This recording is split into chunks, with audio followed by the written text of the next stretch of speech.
Cooperation of the landlord shall include, if necessary, the exercise of the landlord's power of eminent domain to acquire any fee or lesser title to any properties within the city of Crystal City that the parties mutually agree are necessary to develop and construct the project.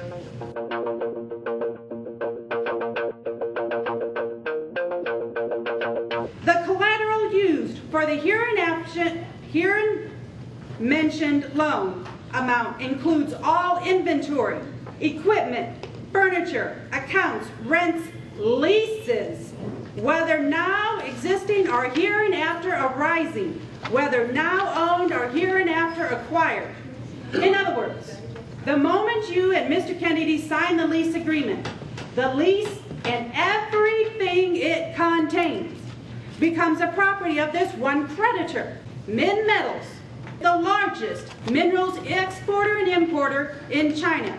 In 1999, Min Metals is listed among the 44 key enterprises owned, managed, and controlled by the Central Communist Government.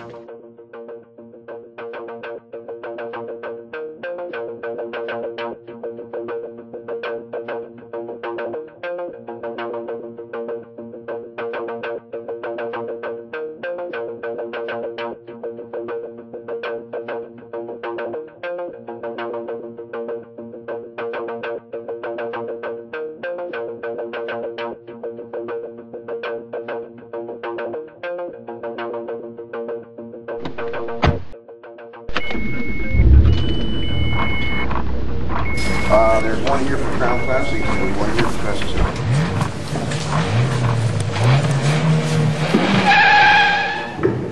Motion's been made and seconded to accept Bill 1574 on its first reading. Motion's been made and seconded to accept Bill 1574 on its second and final reading. Bill 1574 now becomes ordinance number 1478. The motion's been made and seconded to read Bill 1575 by title only. Motion's been made and seconded to accept Bill 1575 on its first reading. Motion's been made and seconded to accept Bill 1575 on its second and final reading. Bill 1575 now becomes ordinance number 1479.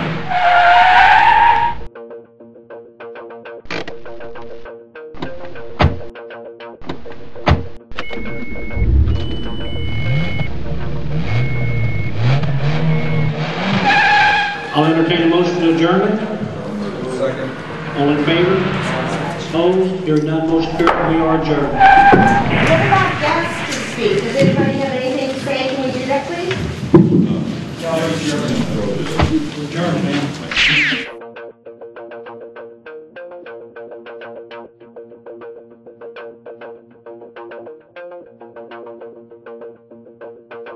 This statement is intended to place the mayor, council, and staff on notice that any change in zoning designation, especially the large-scale modification that has been suggested, is violative of the law and is inappropriate at this time for the following reasons. Number one, any change, but especially any change of the magnitude has been proposed, violates state zoning statutes, Chapter 89 revised statute of Missouri, and the city's own ordinance, in that mandatory public hearings have not been held. Number two, due process has been violated, and that public notice has not been provided as to the proposed rezoning. Number three, due process has been violated, and that individual residents within the statutorily identified distance from the proposed rezoning site have not been provided adequate or appropriate notice. Number four, the proposed rezoning conflicts with the city's master comprehensive plan and the property rights of the adjoining property owners. Number five, the city is in violation of state zoning statutes and its own ordinances, Section 19-27, in failing to revise its master comprehensive plan for nearly 40 years. To engage in this type of massive rezoning without planning, input, and hearing amounts to an arbitrary and capricious act on the part of the council. Number six, the actions of the council will amount to an inverse condemnation of certain private parcels of property, placing the finances of the city at risk. Number seven, and finally, no study or hearing has been held to determine the impact of the proposed zoning will have on surrounding property owners.